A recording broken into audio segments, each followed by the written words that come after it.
Santa Catarina da Suécia é a santa celebrada neste dia 24 de março. Catarina foi ao mesmo tempo filha, discípula e companheira inseparável da mãe, Santa Brígida, a maior expressão religiosa feminina da história da Suécia. Nascia em berço nobre e cristão.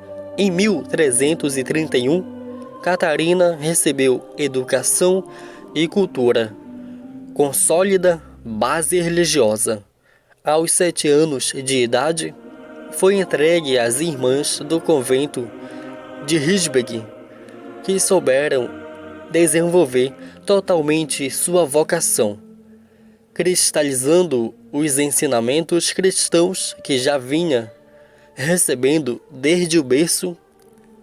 No entanto, circunstâncias políticas e sociais fizeram com que a jovem tivesse que se casar com o nobre da corte, Edegard, que por ser um fervoroso cristão e possuir uma enfermidade, decidiu aceitar o voto de castidade que Catarina fizera e também adotá-lo. Dessa forma, viveram como irmãos, e quando Edgard ficou paralítico, Catarina passou a cuidar dele com todo carinho e generosidade.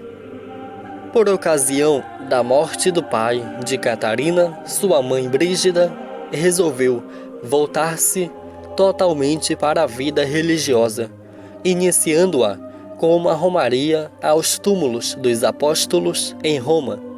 Pouco tempo depois, Catarina conseguiu a autorização do marido para encontrar-se com ela, mas quando estavam em Roma, receberam a notícia da morte de Edgard.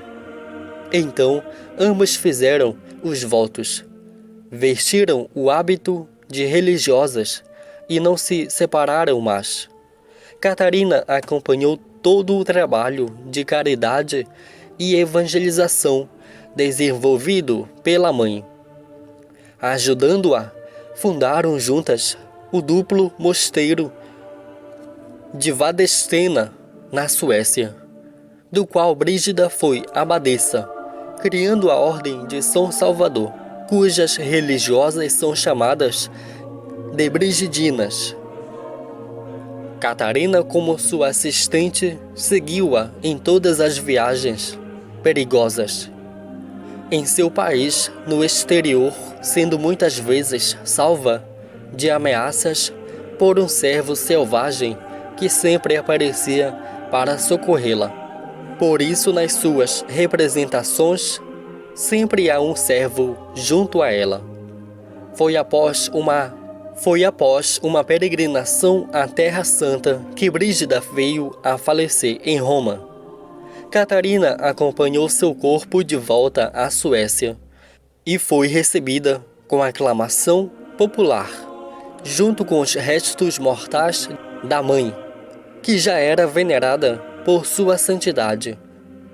Os registros relatam mais fatos prodigiosos ocorridos com a nova abadesa, Catarina, que foi eleita sucessora da mãe no convento. Eles também contam que alguns pretendentes queriam que ela abandonasse os votos e o hábito depois da morte de Edgard, e um deles, mais audacioso, teria ficado cego por tentar atacá-la, só recuperando a visão depois de se ajoelhar aos seus pés e pedir perdão. Quando abriu os olhos, viu ao lado de Catarina o servo selvagem que sempre a ajudava. Brígida, depois de falecer, passou a operar prodígios, segundo muitos devotos e peregrinos que afirmavam ter alcançado graças por sua intercessão.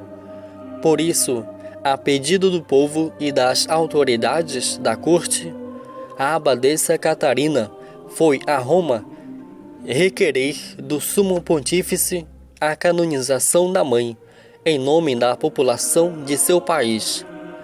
Ali viveu por 5 anos, interna de um convento onde ficaram registrados sua extrema disciplina, seu senso de caridade e a humildade com que tratava os doentes e os necessitados.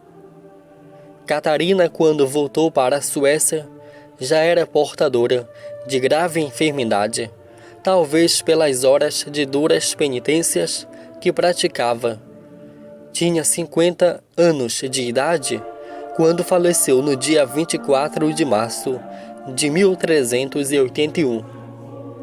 O Papa Inocêncio VIII confirmou o culto de Santa Catarina da Suécia em 1484, mas seu culto já era muito vigoroso em toda a Europa, uma vez que, segundo a população romana, ela teria salvado a cidade da inundação do rio Tevere, cuja cheia já havia derrubado os diques que o continham. Santa Catarina da Suécia, rogai por nós.